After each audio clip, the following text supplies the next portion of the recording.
afternoon, hello and welcome fellow bookworms and film fans. This week we'll be looking at The Great Ghost Rescue by Ibbotson. And I mean, there's not going to be much to say about this book, but I read it in like a couple of hours. It's such a quick, easy book, and it's just, so the premise is basically these ghosts are being displaced from stately homes and under the bridge, and the river spirits and all of that are being displaced because people are buying out the stately homes and they're starting to exorcise the ghosts, and they're starting to do all of that. And so essentially they're looking for a new place, and they stumble upon this little boy who goes, well, I'll tell you what, why don't we build a ghost sanctuary?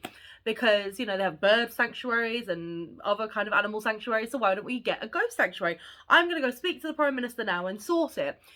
And then it's basically his little journey to speak to the Prime Minister and then what happens afterwards and all of that. And it's just such a fun little adventure. I mean, if you've got kids, 100% read this to them, because it is such a fun, nice little story, and it's got nice things.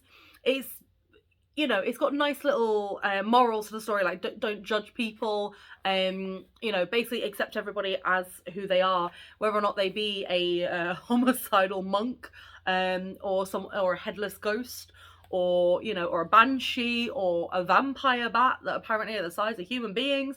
You know, everyone deserves to have a sanctuary.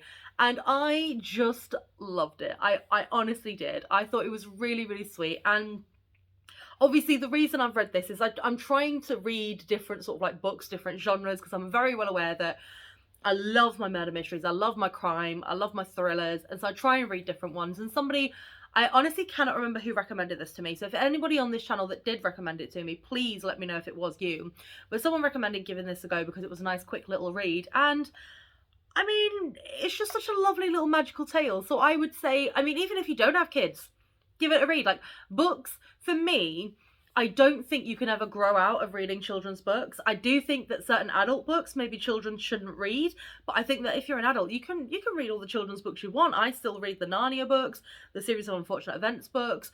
I mean, you know, the Wishing Tree collection. I've got so many different kids' books, and I love reading them because I think they're just fun little adventures. So give this one a go if you're wanting a nice little children's fun adventure. As I said, it's only about 150 pages, if that.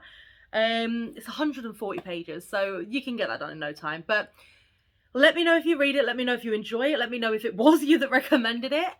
But please do leave it below in the comments if you've enjoyed this book. Let me know if there are any books that you'd like me to get to.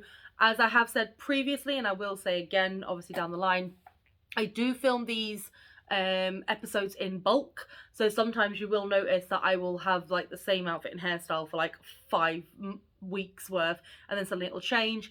So please be warned that if you have recommended me a book, it is likely to be on the channel, but it probably won't be for a good couple of months, because I've obviously got to read it and then film it. But thank you so much for all your continued support, and remember to always keep it contento.